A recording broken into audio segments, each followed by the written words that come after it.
Now, the rest of the story.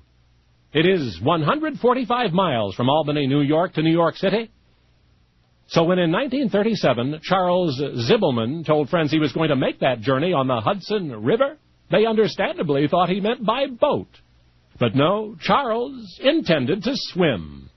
And indeed, on August 23 at 6 o'clock in the evening, Charles slipped into the water at Albany. Even if all went well, he would not emerge for 6 days. The nighttime start, he hoped, would minimize his hours overall in the scorching sun.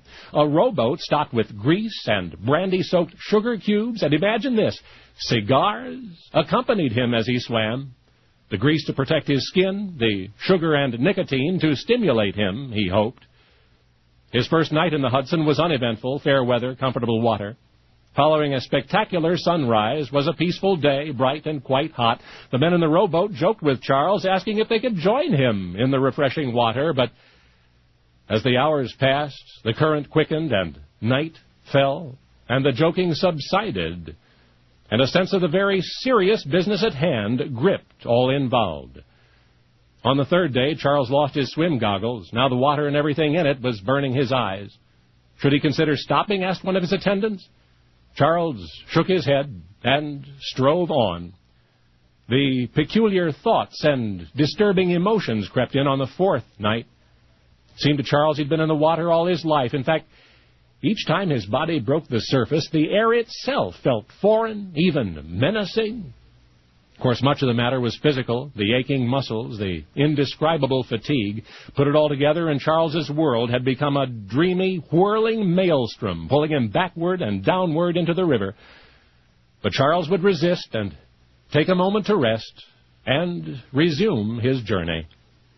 So it went through 6 days and 6 nights, through 45 pounds of grease and innumerable brandy-soaked sugar cubes, and 150 cigars, until the 7th nightfall, when Charles wearily lifted his head from the chilly Hudson to behold the skyline of New York City.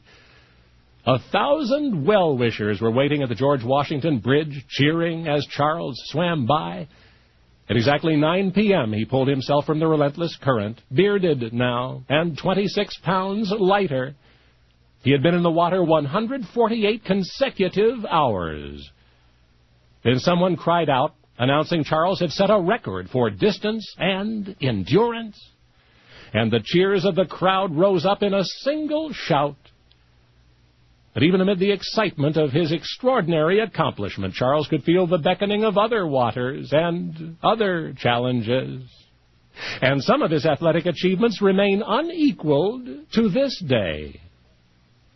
And by the way, when he swam the Hudson in 1937, he, Charles Zibleman, was 44 years old. And something else. As a result of a streetcar accident when he was 9, Charles Zibleman had no legs.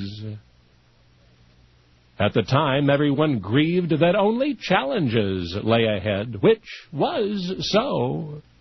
Only now you know the rest of the story.